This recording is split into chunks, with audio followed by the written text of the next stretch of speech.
an army brought down a fortress with nothing but a shout. A city sealed shut, its gates locked, walls so high, so thick, no force had ever broken through.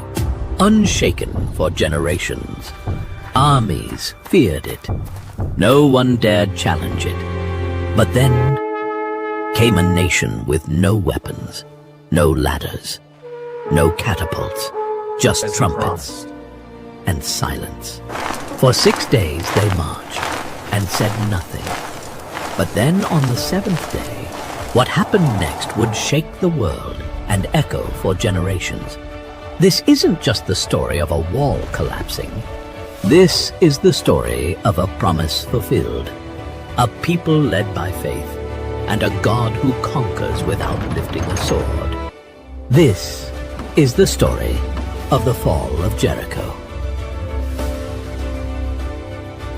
Faith has made a difference. After 40 years in the wilderness, the journey was nearly over. Israel had crossed the Jordan on dry ground. The river that once stood between them and the Promised Land had parted by the hand of God. Their feet touched Canaan's soil for the first time. Joshua now led the people, a new leader for a new chapter.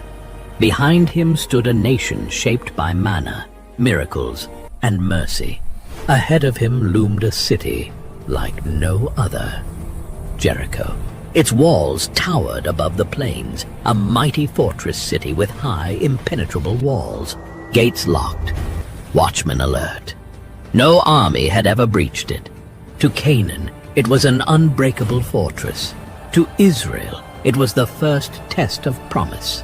It stood as an intimidating obstacle on the path God had laid out for them, heavily guarded. Feared throughout the region, no one went out.